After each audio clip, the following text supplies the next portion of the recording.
Britain has undergone a huge change in the last few years. Since 9/11, the state has developed a very different view of its citizens. New surveillance technologies are penetrating every aspect of our lives, and we don't even know it. Across the country, millions of cameras are watching us. The police will soon be able to record every journey we make. Your vehicle has insurance. Address? Yes, yes. And soon the state will want all our fingerprints and iris scans. Please look into the mirror. The Information Commissioner recently released a report on the surveillance society of today. But there is much more to come in the future. Basically, it's a first and only microchip to implant in humans. Just like my barcode. Exactly. The government says we need all this new technology to fight 21st century crime and terrorism. But far from making life safer, it could actually help those we fear most. Here's a new passport. That's the actual chip that will have your data stored on it. Yeah. Full name, date of birth, yes, nationality and so on. I've written some software that will actually try and read it. It's unbelievable.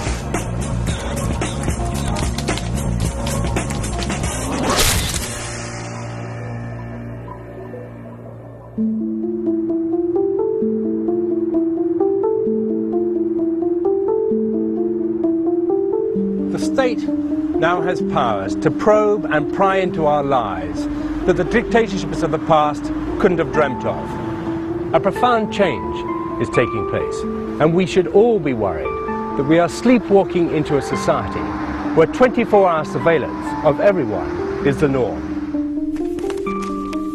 I recently accepted an offer to engage in an email correspondence about surveillance and civil liberties with Tony Blair, which was published in the Observer newspaper. The Prime Minister dismissed concerns about civil liberties, arguing the increased dangers posed by crime and terrorism justified the government's approach. He wrote, "We are trying to fight 21st century crime by 19th century means. It hasn't worked. It won't work. The terrorism is different. The street crime is different." In this program, I want to find out more about the actual technology of surveillance. What is already in use, how it is being used, and what is planned for the future. And most importantly, what the consequences are for us, the citizens of this democracy. And this is where it starts. This is one of 4 million CCTV cameras in Britain. That's more than anywhere else in Europe. In the last 15 years, Britain has become the CCTV capital of the world. There's no doubt that cameras can deal with some crime effectively. For instance, they significantly reduce crime in car parks, which is one of the reasons the current government spent £170 million on CCTV when it came to power. Today, they are everywhere.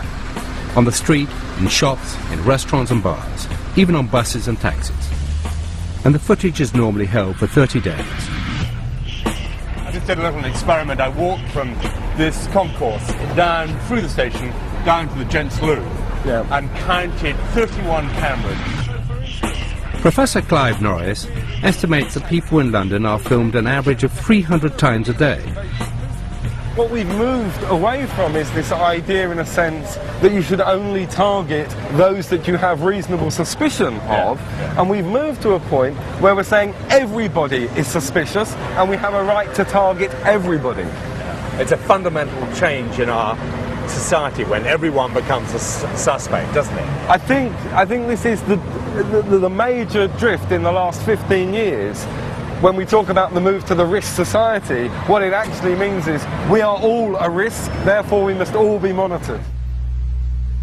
Not just monitored, but judged. London Underground has recently been testing out some remarkable new software created by a British company called Ipsotech, which will analyze CCTV footage. Using a pre-programmed profile, the software will decide if what the camera is seeing is normal or abnormal. The makers claim it will identify potential criminals by their behavior. For example, if someone is standing near a cash machine but not using it, the software will alert the CCTV operator. Perhaps it's time for us to start practicing our normal behaviour.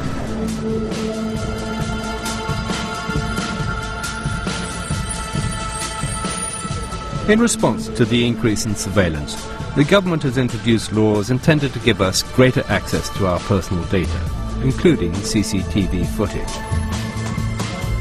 Heather Brooke is a journalist specialising in data protection law and the Freedom of Information Act. She believes that in practice these laws are failing to deliver what they promise. It's a one-way system where they're demanding all this information from us, and yet on the other hand they're not giving it back. But what would, I mean, you know, I would say this to people, and I've often written this sort of thing, and people tend to say, but what can I do? This is the way life is, this is the way technology is, and there's nothing I can do, I can't protest. What can they do? I guess the simplest thing they could do is use their right to ask for the footage. Yeah. And how do they do that, actually? What they do is they make a request, it's called a subject access request, Yes. and you use the Data Protection Act. Yes. And you ask the authority who owns the camera for the footage of you. Yes.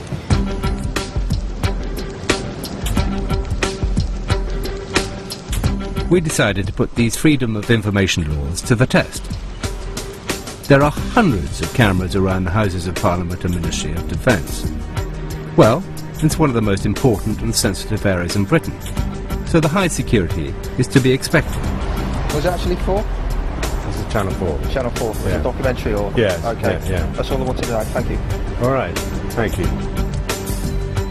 Then I stood outside a bank for a few minutes being watched. I can understand the reasons for them needing security as well. Just around the corner is a football association. Even they have cameras that film anyone who passes. It's difficult to imagine why they feel they need cameras anywhere but on the pitch. And what's happening to all this material? How long is it stored? How can it be used? Heather prepared letters filed under the Data Protection Act, requesting access to some of the footage. I'll soon find out whether the promise of the Data Protection Act is fulfilled in practice or not.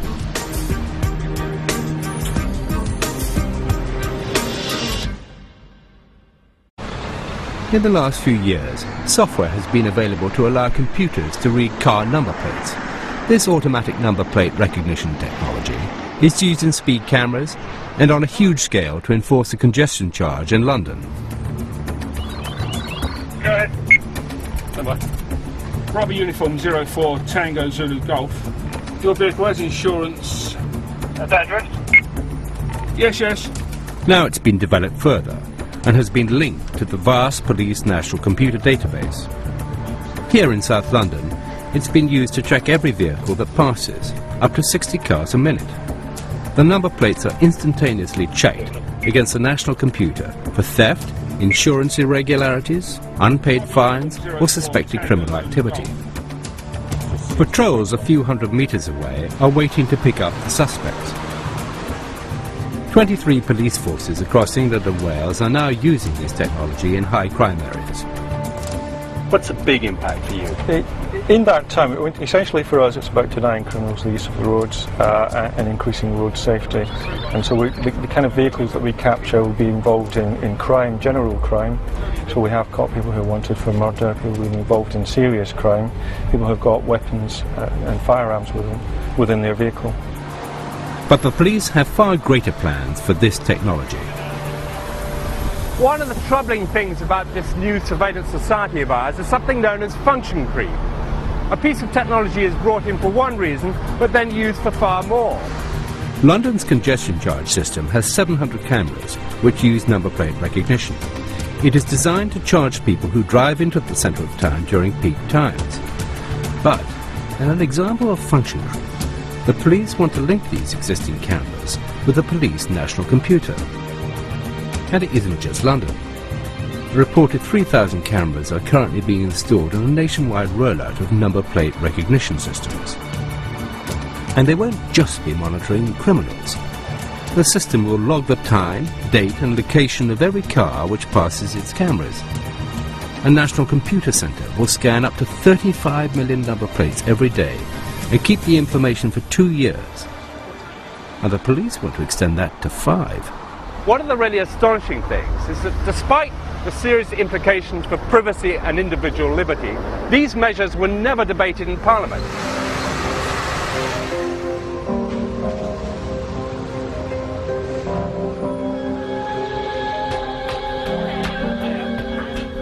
We were waiting for a response to our request for CCTV footage. But I also want to know more about the cameras used in London for the congestion charge. I've got 2 more requests that should be coming through at the end of this week. The one about the congestion charge cameras. I'm very interested in that. Yeah, these are the cameras which, when the congestion charge is not in operation, they're still filming and collecting your number plate. Why are they doing that? I have no idea. I've asked them for the hours of operation, and then I've asked if these are operating out of the congestion charge time period. Why? What's the policy on why they're running? And what's done with that data as well? Yeah. What's the purpose of collecting that data? So we're checked on the roads and watched on the streets. What about the tube? Transport for London has been very active in promoting Oyster cards. And why not? They're convenient, easy to use, and if you have one, you get a 50% discount. Or is it the case that you get penalised if you don't have one? You may not know this, but having an Oyster card gives London Transport a complete record of every single journey you make. Every trip you've taken in the last 8 weeks has been recorded in a database. The time, the start and finish points, all linked directly to your name and address. So now, there can be a record of your movements as you walk, drive, and travel on the tube. Whatever next.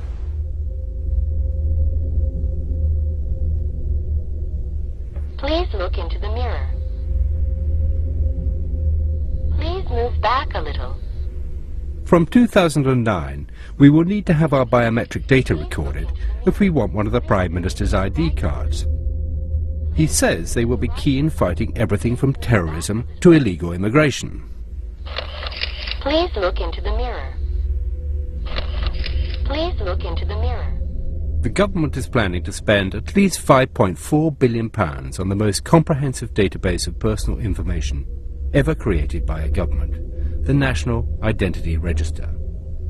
To get a card, you will need to submit 49 pieces of personal information, including biometric data like fingerprints, 3D facial recognition, and even iris scans. The cards are voluntary at the moment, but eventually you're going to need a new passport, and that's when the system becomes coercive. To get one, you will have to provide the same 49 pieces of personal data for the National Register, or you're going nowhere. I think it won't be long before shops, bars and offices think they're the best way to establish proof of identity.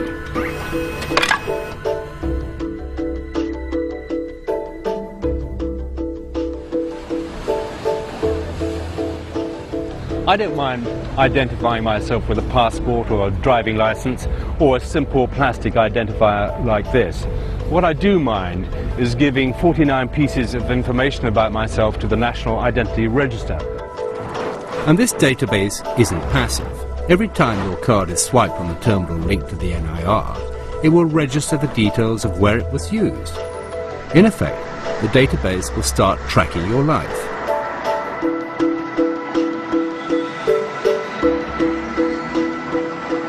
And might a future government, under pressure to do something about terrorism, crime or antisocial behaviour, start marking the cards of people they suspect, a kind of electronic black mark?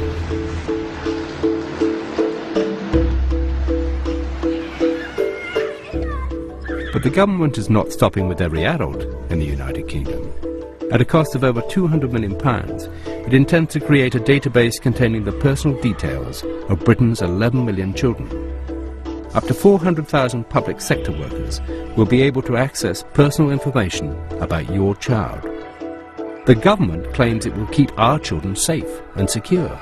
How is it then that top politicians and celebrities will be allowed to keep their children's names off the database? for security reasons.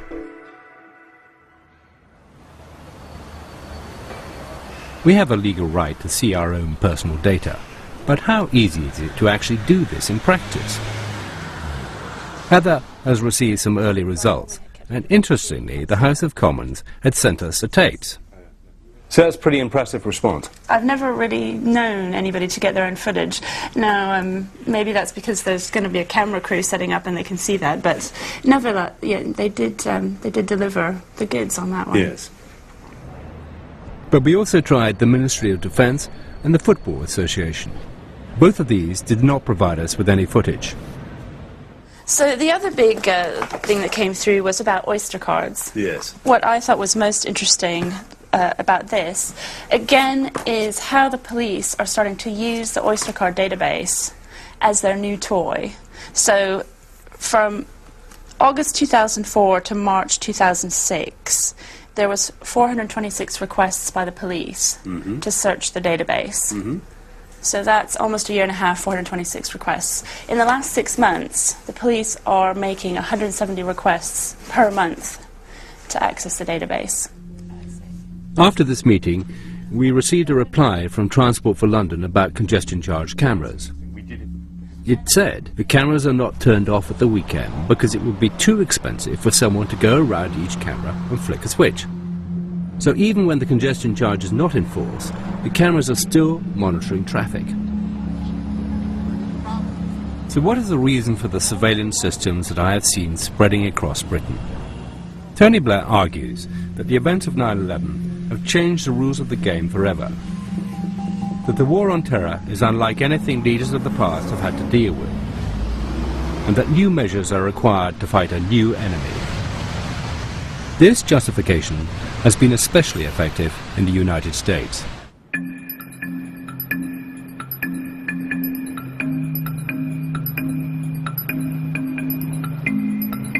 Five years on from 9/11, I decided to return to America to look at what surveillance technologies are being used there, and which ones are coming to the UK. The amazing thing about the American response to the 9/11 was the astonishing staunchness of the New Yorkers particularly, which is where I was. Everyone seeming to know what to do without being told. And then, of course, much later on, and to my mind it was 10 days, 2 weeks, the shock of what had happened, the shock of this first attack on American soil since Pearl Harbor, began to sink in. And I think from that moment on, you see the America that we see today.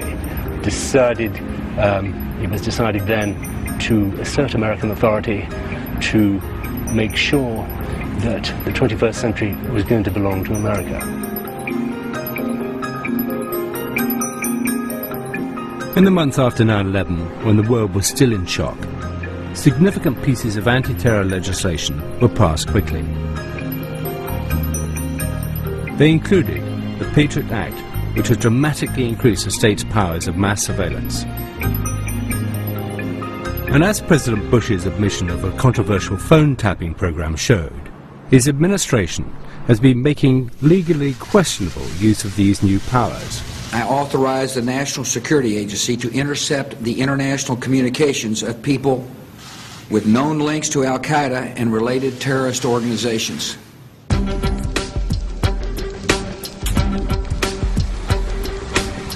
But by May 2006, it emerged that not only was the American government listening to international calls, it was also monitoring the domestic phone records of millions of innocent Americans. One of the astonishing parts of this case is the sheer numbers involved. Since 9/11, the National Security Agency has been analysing without consent the telephone calls of nearly 300 million Americans. That's estimated to be 1.9 trillion calls.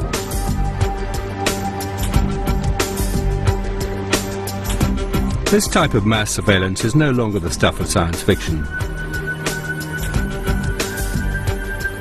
The NSA phone tapping case is an example of data mining, a new technique that means the records of your internet searches, your bank transactions, credit card purchases and phone calls can all be searched in seconds for certain patterns of behaviour, such as regularly calling the Middle East. The hope is that these patterns will help to identify potential terrorists. But Jay Stanley at the American Civil Liberties Union believes that the technique of data mining is a serious threat to our privacy. We're living in a world where more and more information and data is created about us, where we pass through sensors or cameras and computers, and we buy things, and we enter places and use electronic key cards. And each of those pieces of information might be harmless on its own, that you were at this place at this time. But when you bring each of those pieces of information together, they're like pixels. Yeah. You can form a very high-resolution image of somebody's life to a degree that really is quite spooky. And I think that most people, if they knew the extent of the possibilities in this area, would be quite alarmed. And it's very difficult to persuade people of the deep and lasting change it's going to bring to their lives. And that's what you do. And how do you do it? People say, I've never done anything wrong. And my answer to that is, are you sure? There are a lot of laws on the books, a lot of complicated laws in the books, a lot of laws where the prosecutors and the police have a lot of discretion to interpret the laws, and if they decide that you are their enemy, you are public enemy number one, and they have the ability to go through your life with a fine-tooth comb because your privacy has been destroyed, they will find something. Chances are pretty good.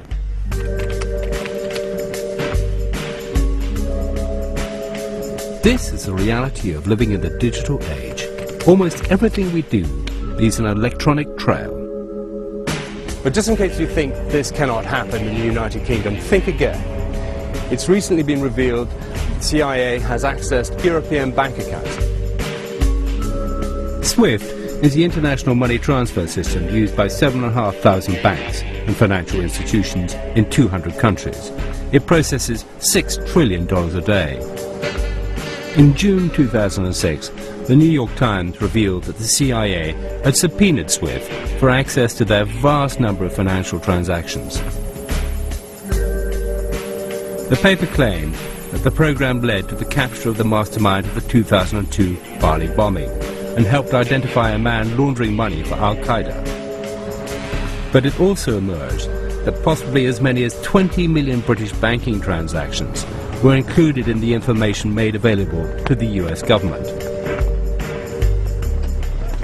However, there's a question that nobody seems to be asking. Does the success rate of these mass surveillance programs justify their existence? Or has the public fear of terrorism been used for political gain?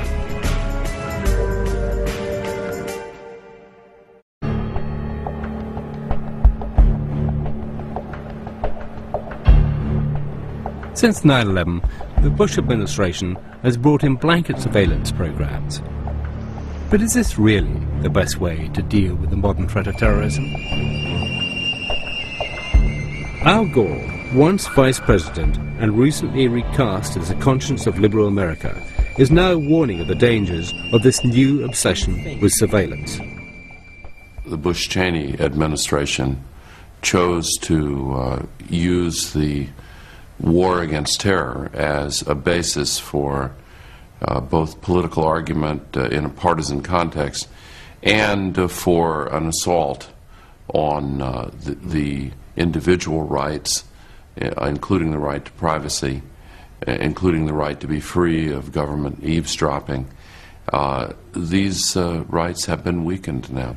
The use of fear to acquire power has a rather old provenance. Yes.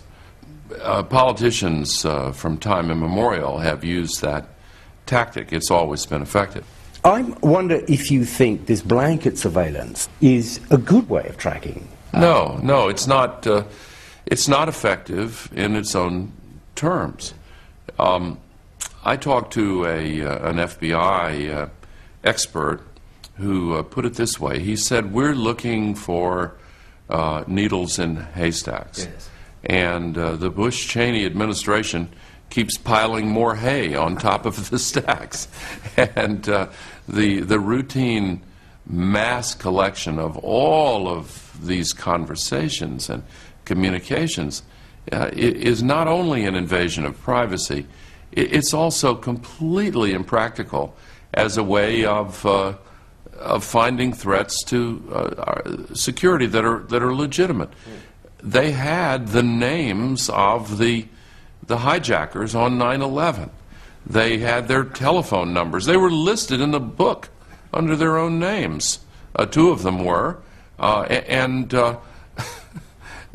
yet they had so much hay to sort through. Yes. They ignored those pointed facts and said, "Oh, we need to collect more mass data." It's not the right way to do it. If I just can ask then, if you feel that in today's climate and with these great terrorist threats, we should change our views of civil liberties.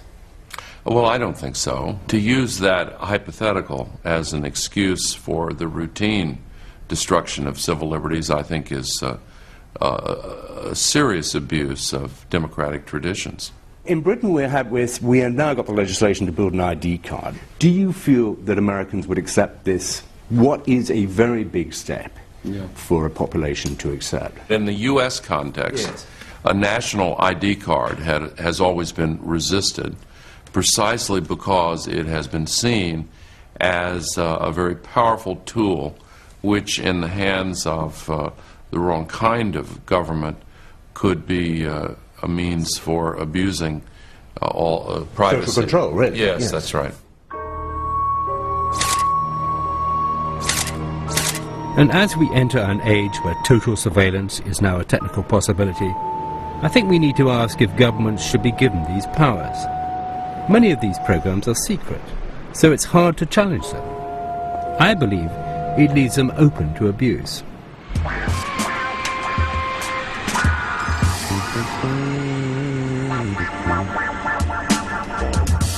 And I can already see it happening at America's airports. After 9/11, flying to and in America has become a civil liberties disaster area. In response to the attacks, the US government has compiled so-called no-fly lists, which are supposed to be made up of people with known terrorist associations. There are over 100,000 names on them, and if your name matches, you will either be prevented from flying or made to go through extra security. The US government claims to be using these powers to make it hard for terrorists to operate, but there's growing evidence that it's also making it hard for anyone who dares to question its policies.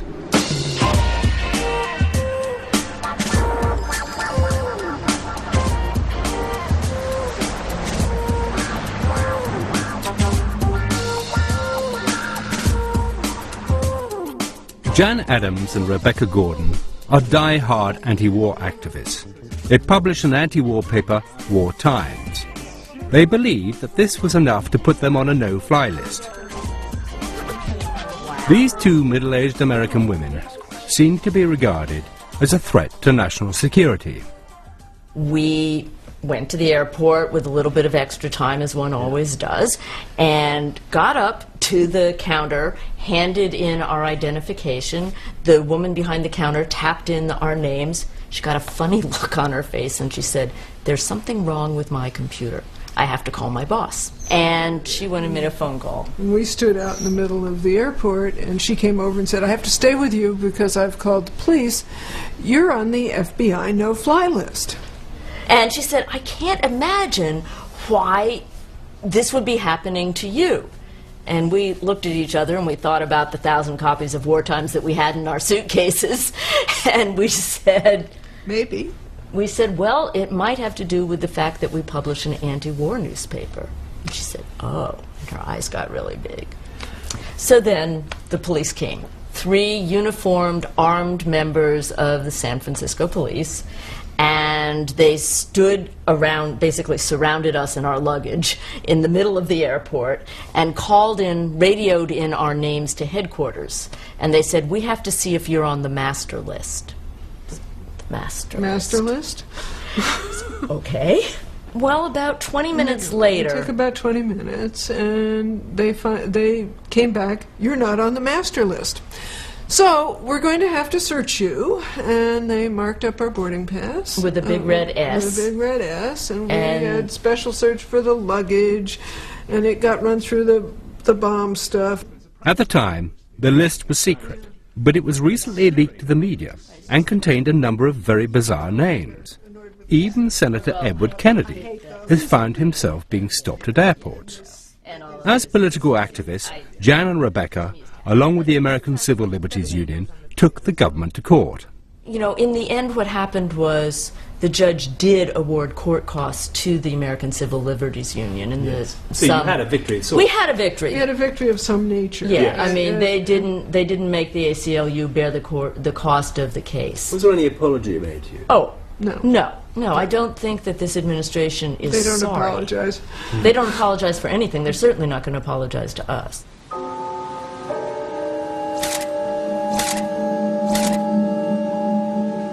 But despite the fightbacks of the civil liberties movement, it is an unequal contest.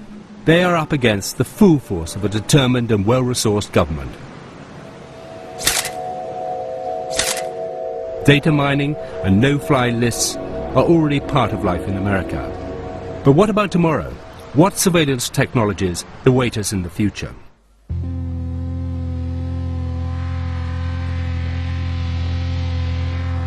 Supermarkets like this one in San Francisco are home to a new breed of 21st century tracking device.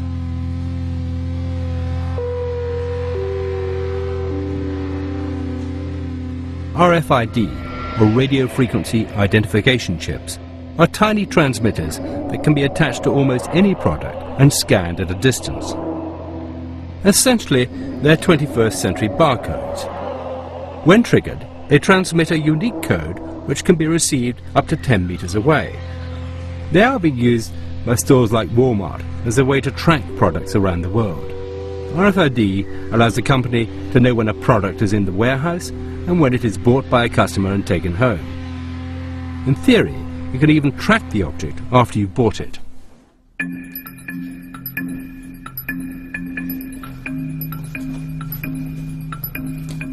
But yet again, I can see these seemingly harmless technologies that are supposed to make life more efficient becoming subject to the laws of function creep. An American company called Verichip has taken the same RFID technology and is implanting the chip in humans. Technology that was brought in to track your Gillette razor can now be used to track and identify humans, and that's about to include me. So just tell me about this microchip you're going to inject into my arm. Yes, it's a first and only FDA-approved microchip to implant in humans. Yes. It uses RFID, radio frequency identification technology. Yeah. But the real purpose of this is it's a link to your personal and medical information on a secure website.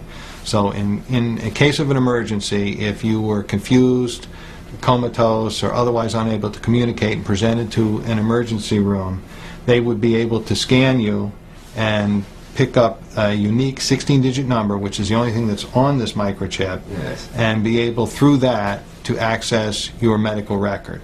And what's the red bit? The red is actually the antenna. Yeah. Huh? And if you look right back here, there's a very small microchip, and that's actually has the 16-digit number. If you ever decided to have it removed, it can be removed. It's a simple procedure to remove it. It's like my barcode. Exactly. Yeah. So if you're ready, I'm ready. Just relax your Does this arm like hurt? this. It should not hurt at all. Okay, just relax. Mm-hmm.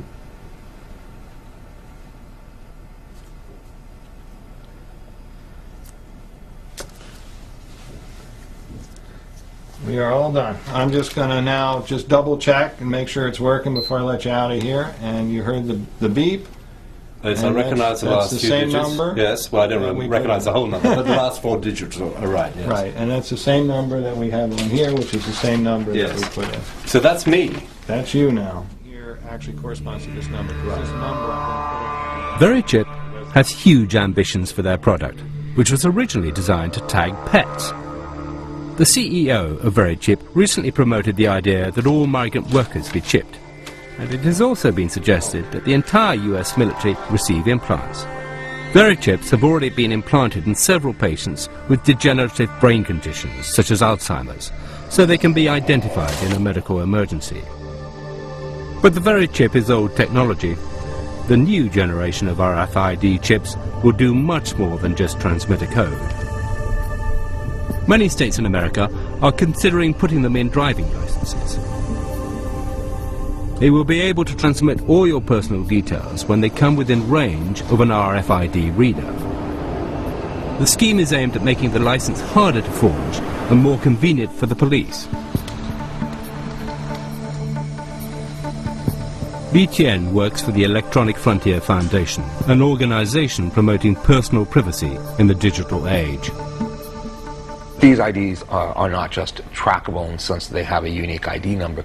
They will broadcast your name, your date of birth, your country of nationality, etc., etc. And if you're a parent and you have children who are about to carry a driver's license, what do you want strangers to be able to know? I've got a daughter, she's 15. In a year, she's going to have a driver's license. Do I want her to be carrying a driver's license to broadcast her name, her address, height, weight, eye color, to anyone who's got a compatible reader? I don't think so. So one of the major issues that we've got is trying to keep personal information off of RFID cards and making sure that people really do understand that there's significant risk associated with that.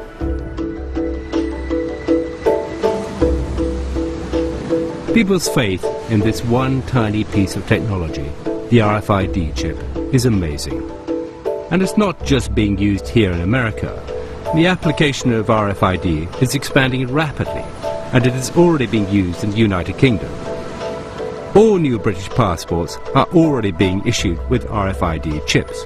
The forthcoming ID card will also contain similar technology. But are the technologies themselves secure? Back home, I'm due for an encounter with someone who is convinced he can prove they are anything but.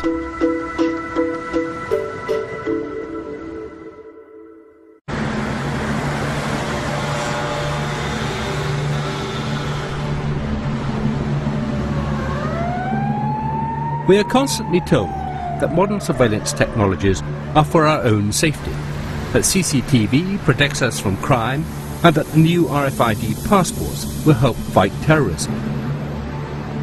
Many of you may still think they're a good thing, but have politicians overestimated the security of the technologies themselves? It's something we were about to put to the test. While I have been filming this program, I know I have been watched.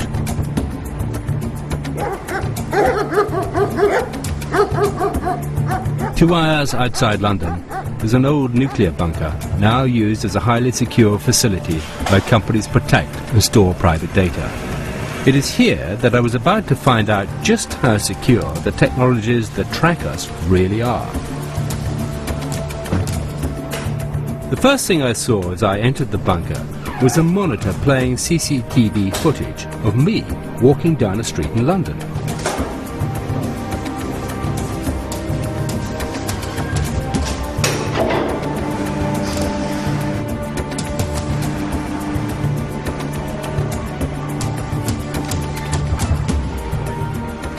And deeper inside the complex, loudspeakers started playing a recording of my voice.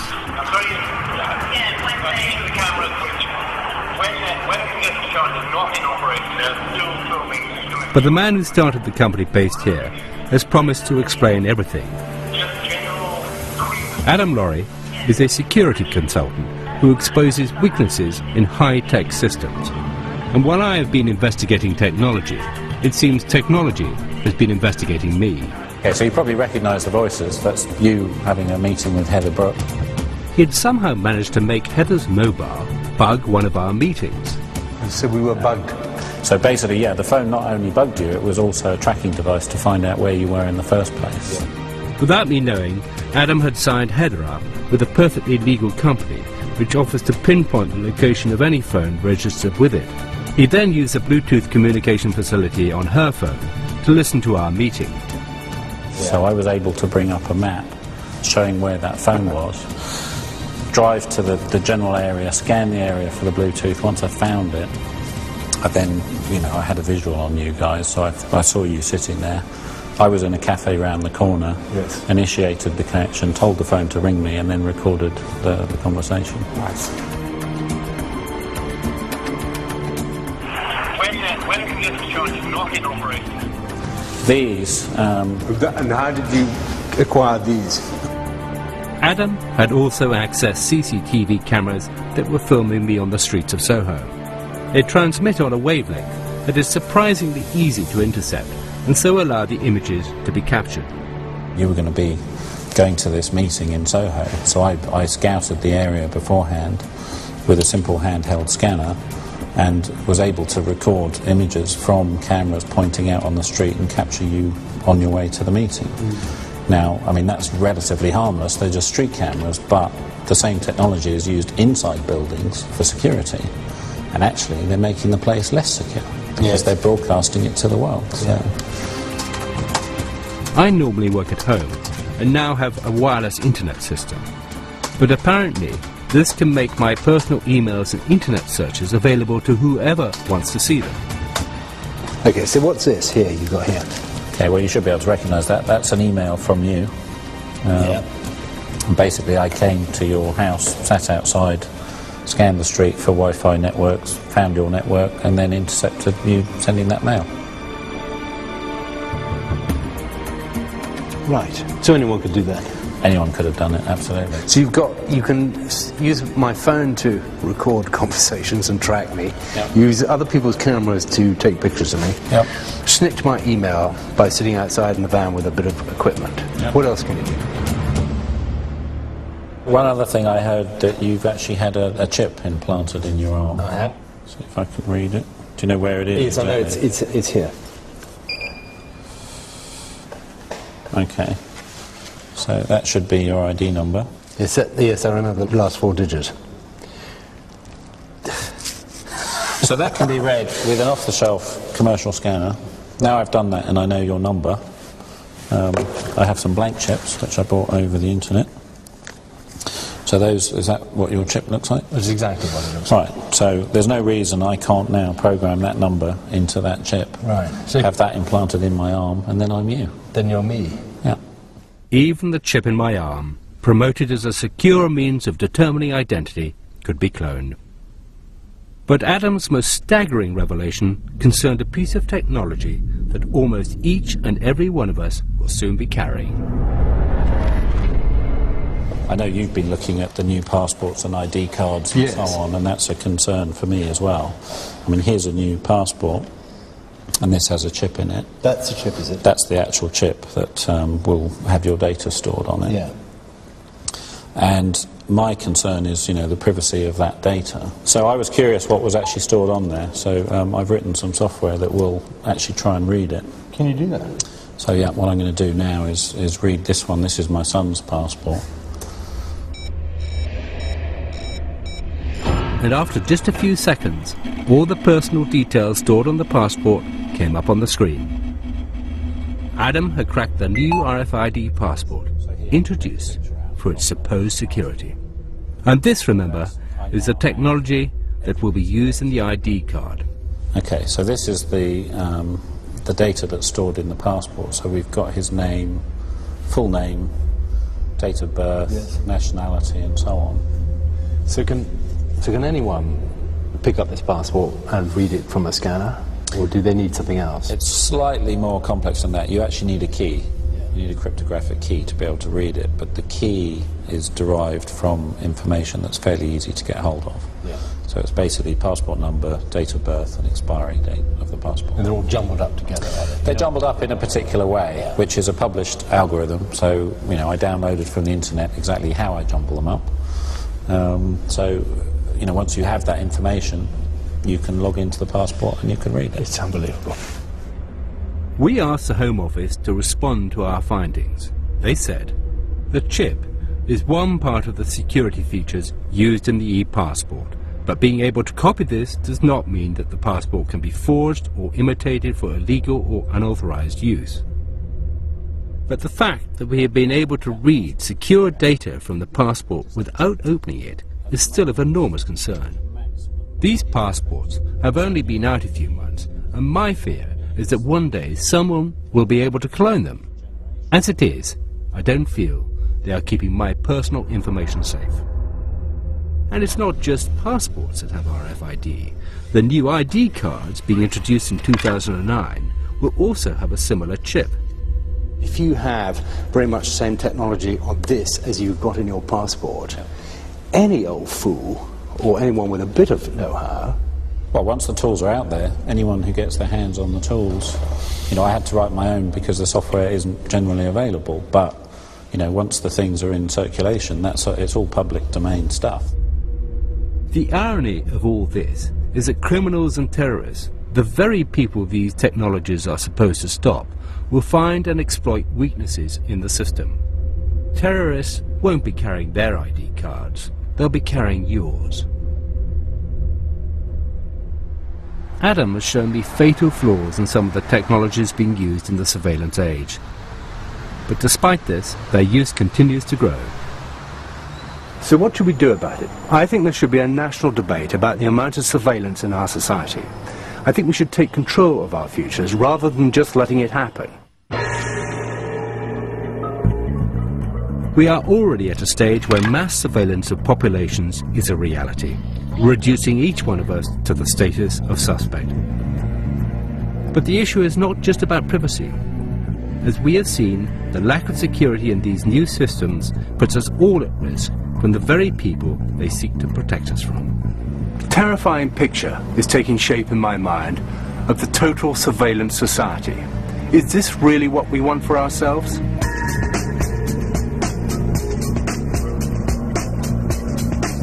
Henry Porter's back talking more about civil liberties as one of the guests on The Last Word, which for this week is hosted by Clive Anderson from 11:05. But next, Rory Bremner delivers a sobering satirical view of what happened post-invasion and what didn't, beneath Iraq and a hard place.